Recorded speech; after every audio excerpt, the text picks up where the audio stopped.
Hello guys, आज चाहिँ मैले टोंकोचु सोयु रामेन बनाउँदैछु। त्यसको लागि मैले यहाँ टोंकोचु यो रेडिमेड सस हो, यो उसको टोंकोचुको यो जापानमा किन्न पाइन्छ डिपार्टमेन्टल स्टोरहरूमा। त्यसपछि यो चाहिँ रामेनको मेन हो, मेन भन्छ है, यो चाउमिन जस्तै हो। त्यसपछि यसमा चाहिँ यो चाहिँ भाँडो हो रामेन दिनको लागि। त्यसपछि यहाँ बुटा स्लाइस, यो चाहिँ क्याबेजको मोटो मोटो काटेको पिस छ भने यहाँ मोयासी अर्थात् बिन्स स्प्राउट र निरा भन्नाले लसुनको पत्ता मैले रेडी गरेको छु। त्यसपछि चाहिँ मैले यसमा रामेनको सस यो पुरी बनाउने छु। यो पुरी चाहिँ एकजना बराबरको लागि हो एउटा। त्यसपछि मैले यसलाई यसरी काटेर यसमा मजाले खनाएँ। टेस्ट हो, रेडिमेडै हुन्छ, केही टेन्सन लिनु पर्दैन गाइस। ल यसरी बनाएर यसलाई मिक्स गर्ने।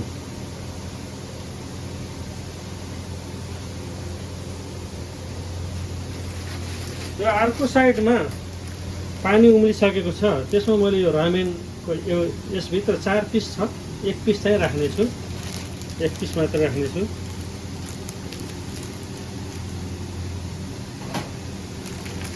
त्यो टक्क यस्तो निकालेर एउटा हुन्छ है, यो चाहिँ 4 पिस हुन्छ, 1 पिस मात्र राख्ने।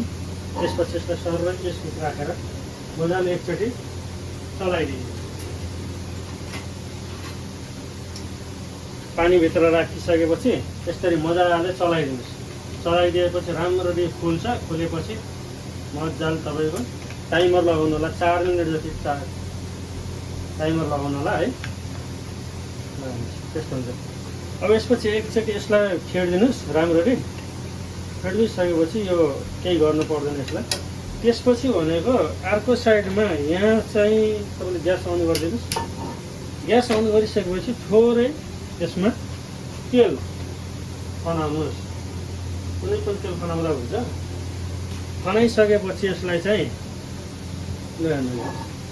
मजाले यसमा मैले ठाउँ चेन्ज गर्छु है। यसलाई यता गरेर यसलाई यता गरौँ है गाइस। टक्क देखिन्छ ऊ भनेको सस हो, ससमा केही फरक पर्दैन मेरो भने देखिन्छ है। त्यसपछि मैले यसमा चाहिँ टक्क लाएर पहिला बुटा हालेर बुटा फ्राई गर्छु है। बुटा फ्राई गर्छु। बुटा चाहिँ के गरेर यो स्लाइस पिस बुटा हो।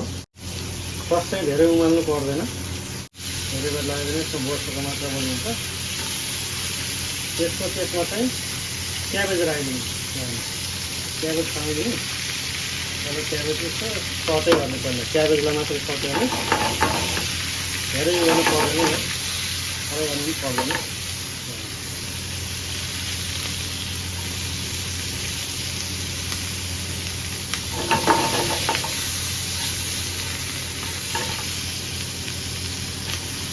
यो भेजिटेबलमा चाहिँ स्वाद हुँदैन, नुन हालेको हुँदैन। यो ससमा चाहिँ नुन हाल्यो भने चाहिँ यो चाहिँ नुन चाहिँ यसभित्र डबे हुन्छ, भित्र हुने भएकोलाई यसमा हाल्नु पर्दैन। यसको मेनमा पनि अर्थात् चाउमिनमा पनि नुन हालेकै हुन्छ हल्का है, र त्यसभित्र पर्नु भएको हुनाले त्यसमा हाल्नु पर्दैन।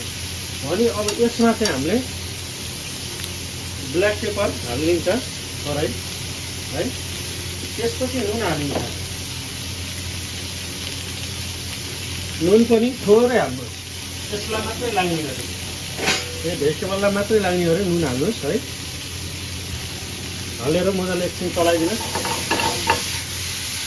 त्यसपछि लगत्तै हामीले यो निरा लसुनको पत्ता र बिन्स स्प्राउट अर्थात् मोयासी पनि हालिदिनु। हालिदिइसकेपछि यो केही गर्नु पर्दैन है। यसलाई चाहिँ मजाले एकछिन सर्दै गरिदिनुहोस्, धेरै गर्नु पर्दैन।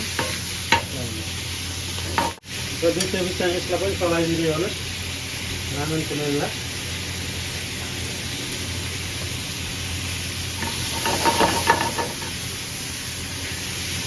यसलाई बन्द गरिदिनुहोस् है, यसलाई बन्द गरिदिनुहोस्। यो भइसक्यो।